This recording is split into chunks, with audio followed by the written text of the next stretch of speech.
Jai Jai Shri Radhe Shyam. Welcome back. The power of sound. Sound healing. Healers. Singing bowls. Tibetan bells. 432 hertz. We will speak about this in this video. You recording? Yes. I'm JP Sears. I'm ultra spiritual, and I'm going to teach you how to be ultra spiritual today. First, what you need to understand is being ultra spiritual has nothing to do with actually being spiritual, because no one even knows what that actually is. Being ultra spiritual means you look spiritual. So let's get started. But first, we will start with a wonderful performance by Ravi Shankar, the incredible master of sitar from India.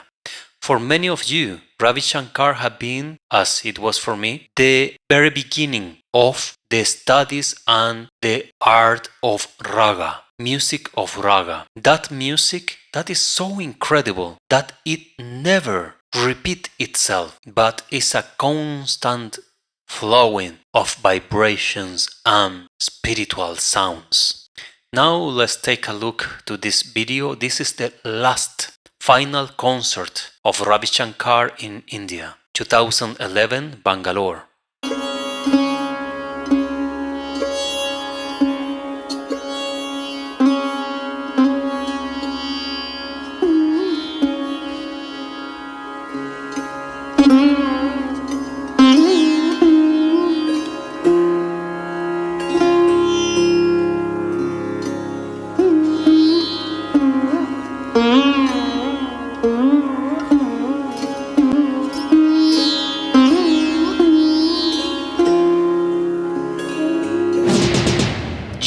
Years ago, I was involved on all the music healing and ethnic music movement around the world. Thanks to Bhagavān, that I had the chance to be traveling in so many places around the globe, giving concerts of music. You can see something here. Let's watch something. Okay, check. This is from France in 2012, playing for over 20,000 people. It was incredible, beautiful.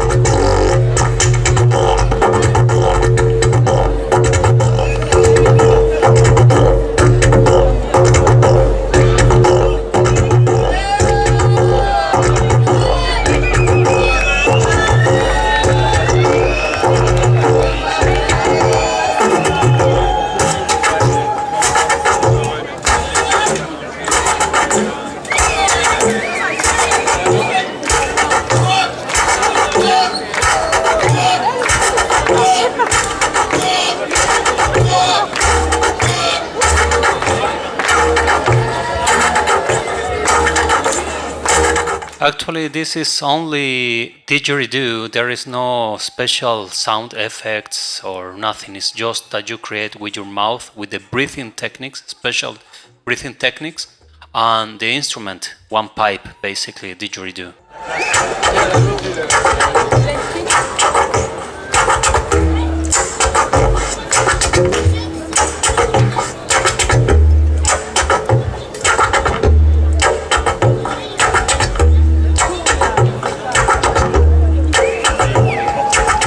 Okay, so this instrument is one of the oldest ancient instruments on planet Earth. And this instrument is said to be over 10,000 years. Aboriginals that I have the blessing to visit them in Australia, in the desert of Australia, middle of Australia in Juandumu, the Walpiri tribe, Alice Springs, and up north to Darwin, Arnhem Land, all those areas, they have the tradition of this musical instrument is called Didgeridoo or Jidaki or Mago, depends of the area of Arnhem Land. Jidaki being the traditional name of this instrument, or Magu, the name for some part of Arnhem Land, the traditional area of the Didgeridoo players, the Aboriginals. They say that this instrument is millions of years old. It's possible? Yeah, why not? But by science, the oldest instruments have been dating for 4,000 years ago, due to that this instrument originally is made out of wood. So the wood rotten up and it will be destroyed after 100, 200, 300 years, will not be a musical instrument anymore. So of course it's not possible by science to really see what real instruments are there or not. What I want to say with this is, actually, let's check this. Here you have like dozens of videos of me working on this instrument. This video here is in Israel 2013. In 2013 also I had the chance to visit Italy. I was playing in Finland, I was playing in Chile, and Israel. Here a video in Israel was incredible gig.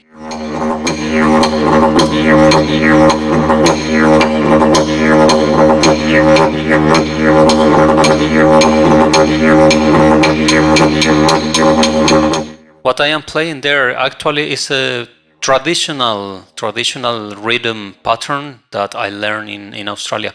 What I want to say with this basically is not to show up that what I have been doing all my life, but is to tell that I have plenty experience on this area, and I know quite well what I will explain now about music healing. One of the big things about music healing is that there is a big movement that is coming from the new era, new age areas. Music healing in somehow is absolutely true, is real, but what is the popular music healing is not really real. Why? Because many of the things are based, for example, on playing didgeridoo, like this instrument. Many things are about playing singing bowls. Like let's check something about singing bowls. Here we have singing bowl, 30 minutes of Tibetan singing bowls.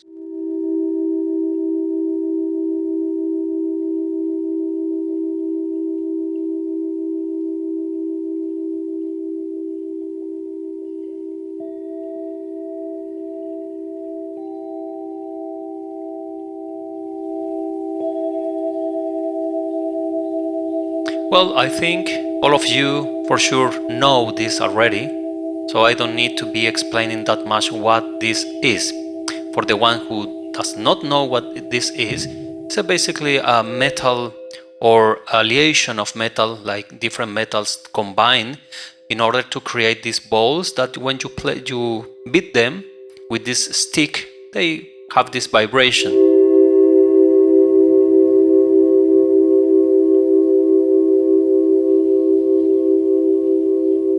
What of course is beautiful, but here comes the trick, and here is the hard part to digest about all this phenomenon of healing music. Okay, we have singing bowls here. Somebody's playing, dressing white like a monk or mystical person. We will check another video from the YouTube. Of course, we will see different videos. Here we have something else. Of course, with crystals, quartz, chakras, Tibetan things, everything all around. It's one channel that is called Temple Sound. I will quote this in the comment section of this video, so you can go and check by yourself. And we will hear a little bit more to remember what to know what all this is about.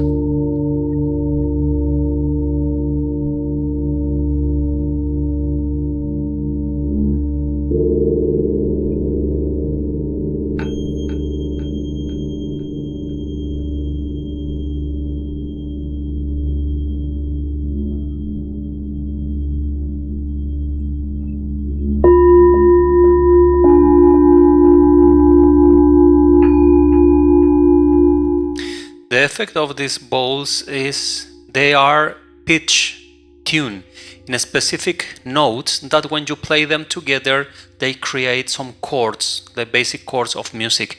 This is beautiful and it's a great thing.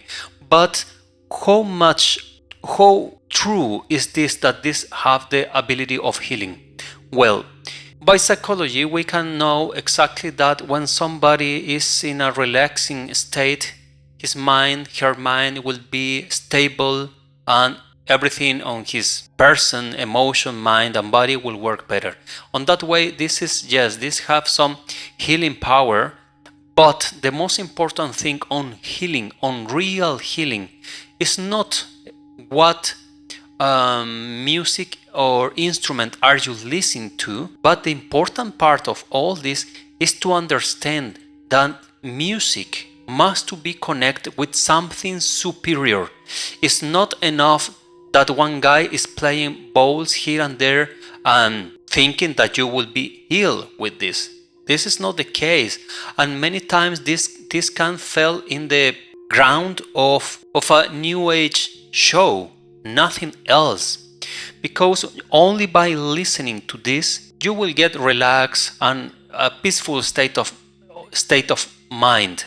But this will be all temporary, because the big healing and the big sound healing is coming when the sound that is a tool is connected with something that is way superior. If you see the singing bowls, the bowls and the gongs that he has here holding in from the wall, all these instruments are coming from an older tradition, that mainly these bowls are from Tibet and the gongs also from China or Tibet. And these instruments in the Tibetan tradition, as the bells and music, sacred instruments in India, that's why I was showing Ravi Shankar in the beginning, they have the full effect only when the person who is using them is connecting them with a superior force. And by superior force, we are not talking about two angels or the purple fire, light, purple energy, nothing bogus. It must to be 100% clear what is this energy doing and to where this energy is focusing, where this energy is going. This is one of the most important things to understand in terms of this kind of healing, that more than healing can be a big damage on your mental or spiritual body. Your aural body can be absolutely contaminated by this. Why? Because if the person who is behind this kind of ceremony is not following a strict diet and way of behave in his mind, body, and emotional area, then all this contamination that are very subtle will be distributed through the sound that he is producing. That's why all the sacred instruments, counting the manjira or kartals, for example, the Shankar, the conch shell that is blown normally in the temples for puja, before the arti, before the ceremonies, they blow these big shells, conch shells. Boom, sounds like this, like a horn.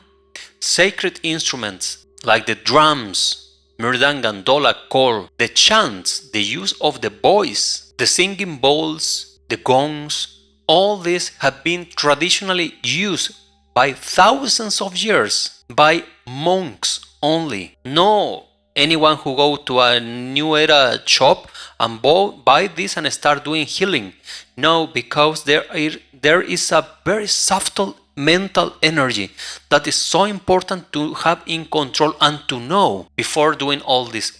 But sadly, all this business about the healing sound and all the singing bowls and the bells and all this is a business of the new era, new age, and they have not knowledge at all about these subtle energies that can be transmitted by those instruments and those sounds, because those sounds can be a portal, opening door, an open door for subtle energies, and those energies can be ghosts. Exactly, ghosts, bhutas. They can come and enter the mind of the listeners through that sound, because that sound is coming inside you So those energies can go inside those energies. Those ghosts, bhutas, can go on the flow, in the flow of that sound, and come inside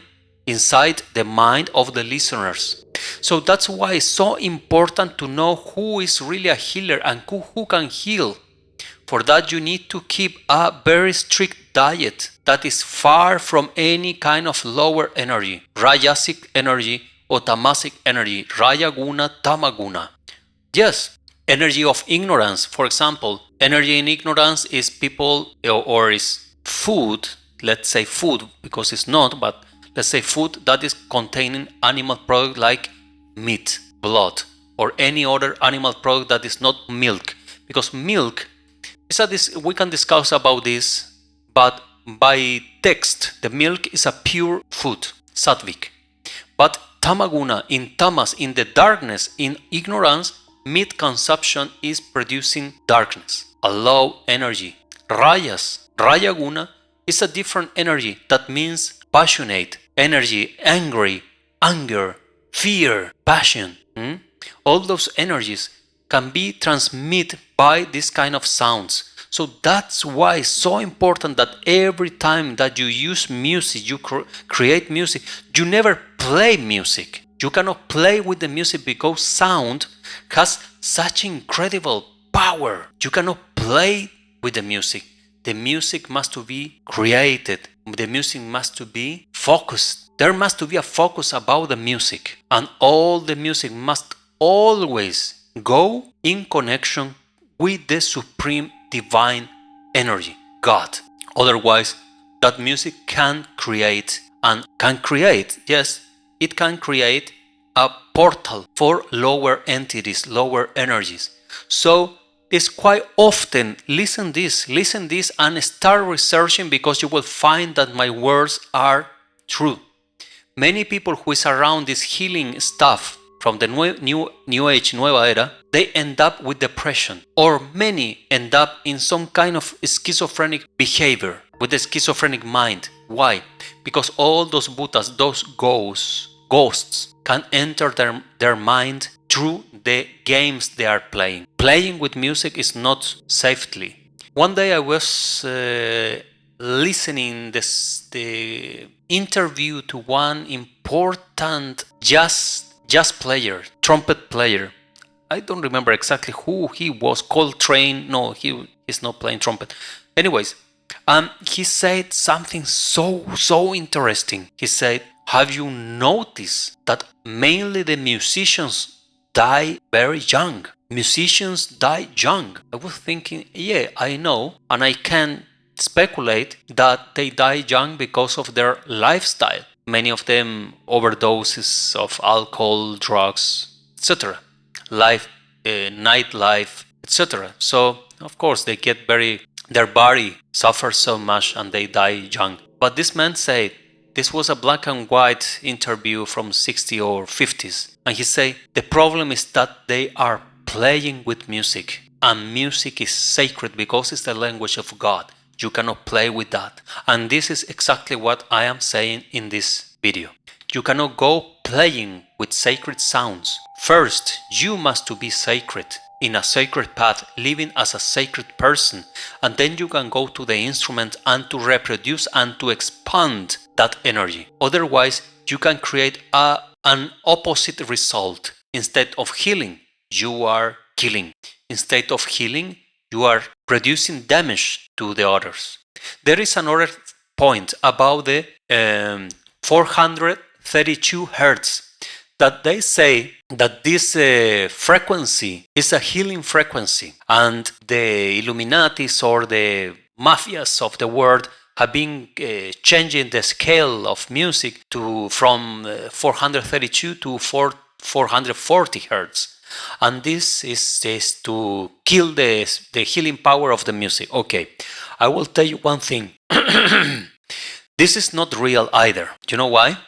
For example, if you check the pitch, and we can make the experiment right now. If you check the pitch of my voice in this moment, and I will try to chant in one tone, So here we have a tuner, and you will see here we have a tuner.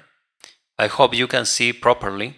Let's see, we have a tuner. You see how it's moving something here in the middle? Let me put the screen camera right. Here you see, and here I have a tuner. You can see how it is moving. My voice is normally in B flat and moving, of course. Okay, the experiment we will see here. Yes, there you can see F, B, D. Okay, I will chant and I will keep only one tune. Try to keep flat my voice in only one tune, one sound, one key. See what happened.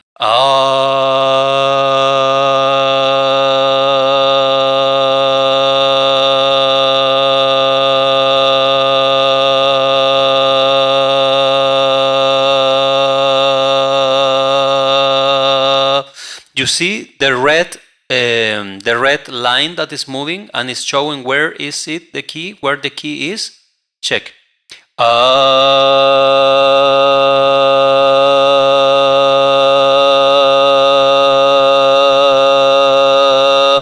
You can hear my voice almost in the same note, in the same key all the time, but the key, this pointer is moving, is oscillating like this, right? Go here, here, here, here, like this.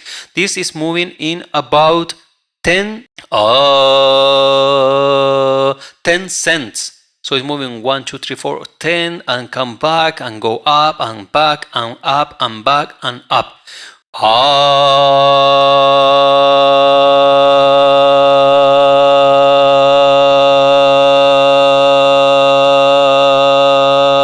You see that is oscillating? Okay. This is D flat. This is my tune, my sound in this moment was on D flat but oscillating, about 10 cents. Okay, 10 cents. 100 cents give a note. So from half note, from C to C sharp, we have 100 cents, right? So those, those 10 cents that the audio is moving is changing from 40-40 hertz to 40-50 or 40-30 hertz. Depends to where is oscillating, right? So if I am tuning an instrument, let's say my voice, let's say a guitar, let's say a piano, let's say a harmonium, let's say a trumpet, let's say any kind of natural instrument that is not a synthesizer, a mechanical and technological instrument, a drum. If I tune to 40-32 hertz, in no time, just by playing the instrument, it will start getting out of tune slowly, while when it starts warming the instrument, when the instrument gets warm, it changes the tune. And this is well known by trumpet players or any musician who play a real instrument that is not a synthesizer. When the instrument gets warm, then the tune, you must retune again that instrument to get in the perfect pitch if is possible. But even that, just for example, again getting back to the trumpet or the wind instrument as the voice, just is if you give a little bit more of air pressure, your instrument will change, the tune will change because it has more pressure, then the note will go a little bit upper. So there is impossible, with the exception of a synthetic sound, to get a perfect pitch in 432 hertz. Is not possible. And I told you because 20 years ago I tried to create didgeridoos who will play in 432. I traveled all around Europe finding didgeridoo who can play that tune. I went to the best luthiers in France to see if they can create didgeridoos in 432. Some of them say they have instruments in 432 hertz, but when you start playing and you check by the tuner, you see that the key start moving. There was not 432 hertz anymore. And any instrument, real instrument, a guitar, saxophone, piano, etc., when you start playing, it will change the tune. What does it mean? It's not possible to have a perfect pitch instrument, with exception if you play on a keyboard, on a synthesizer. And that perfect 40-32 hertz tune will be very annoying. That's why we love when we hear voices not like this. This voice extended will make your mind and your ears feel annoyed. That's why the technique for chanting is using the vibrato, right? That's why singers do this. Ah, ah, ah, ah. They move the pitch in order to change the tune, and that makes the sound very beautiful. It will be a stride like a knife. The sound will be horrible. There is no instrument who can create that with the exception of a synthesizer. And that sound in the synthesizer like that is of course a very annoying sound. So all this about 432 is not real. There is not possible to create an instrument who will play perfect pitch. There is not possible. While you go playing, you have to tune your instrument. This, all the guitar players know this quite well. That's why always when they go to play, they start tuning the guitar. Otherwise, why they need to tune the guitar again and again and again and always like this? So don't fall in this trap of the sound healing. That is quite cheap, actually. It's beautiful in the way I like the sounds, I like the instruments. I have a lot of love for those instruments still, for didgeridoo, the singing bowls and everything that is on that word, but it's not 100% true as it's supposed to be, as they are selling it. This is a commercial thing. Real sound healing is when you use the sound to connect directly to God, to the supreme energy, who has knowledge, healing, all the benefits are on God. So you can use very simple instrument like the manjira or kartals, and I can chant. Vayonitai Gaura Radeshyam Yapo Hare Krishna Hare Ram Vayonitai Gauranga Radeshyam Yapo Hare Krishna Hare Ram. And this is real sound healing. You know why? Because I am using all what I have in connection to God. And God is ultimately the real benefit for the world universe. If you like this video, give like and share to create awareness on this topic. Thank you very much for watching. Remember to like and subscribe to this channel. See you in the next. Vayonitai Go Radhesham Japo Hare Krishna Hare Ram.